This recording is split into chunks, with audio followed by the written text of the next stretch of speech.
ఉన్నప్పుడు 2004 నుంచి 2014 వరకు 10 సంవత్సరాలలో తెలంగాణ రాష్ట్రంలో మారుమూల ప్రాంతాలలో లంబాడి తాండాలలో ఆదివాసి గూడాలలో పేదవాళ్లకు 25 లక్షల ఇందిరమ్మ ఇండ్లు ఇచ్చి నిలవ నీడలేని పేదవాడికి ఆత్మ గౌరవం పెంచడానికి ఆనాడు 25 లక్షల ఇందిరమ్మ ఇండ్లు ఇచ్చారు.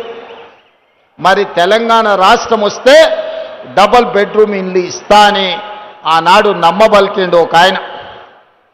ఇవాళ నేను అడుగుతున్నా, దేవరకొండ నలుమూలల నుంచి 40-50 వేల మంది ఉన్నారు. ఈడున్న వాళ్ళకి ఎవరికైనా డబుల్ బెడ్రూమ్ ఇండ్లు వచ్చినాయా? ఎవరికైనా డబుల్ బెడ్రూమ్ ఇండ్లు వచ్చినాయా? అందుకే ఎన్నికల సందర్భంగా నేను సవాల్ విసిరిన, చంద్రశేఖరరావు గారు, నువ్వు ఏ ఊర్లో డబుల్ బెడ్రూమ్ ఇండ్లు ఇచ్చినావో గా ఊర్లో నువ్వు ఓట్లు అడుగు. ఏ ఊర్లో అయితే 2004 నుంచి 14 వరకు మేము ఇందిరమ్మ ఇండ్లు ఇచ్చినామో మేము ఆ ఊర్లో ఓట్లు అడుగుతాం. నీకు డిపాజిట్ వస్తే నువ్వు విధించిన శిక్షకు మేము సిద్ధమవుతామని ఉలికలే పలకలే. కానీ దేవరకొండ ప్రజలు నిజాన్ని గుర్తించిండ్రు. బాలు నాయకులు 45,000 ఓట్ల మెజార్టీతోని ఇవాళ గెలిపించారు.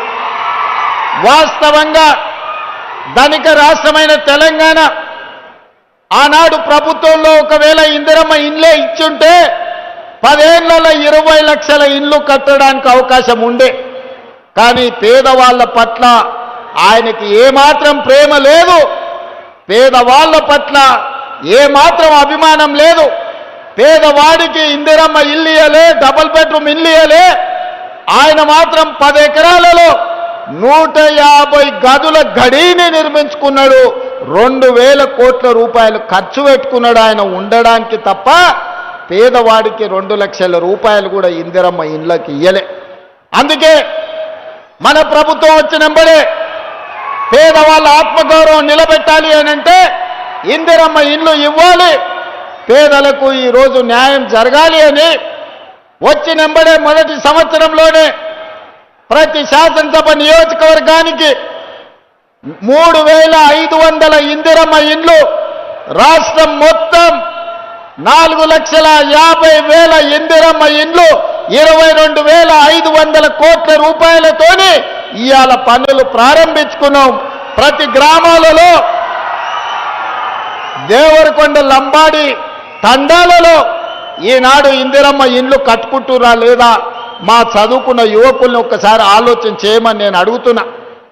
నిజంగానే ఆ 10 ఏళ్ళు కాంగ్రెస్ అధికారంలో ఉండుంటే 20 లక్షల ఇందిరమ్మ ఇండ్లు కట్టేటోళ్ళం, 20 లక్షల పేదలు సొంత ఇంటి యజమానులు అయ్యేటోళ్ళు.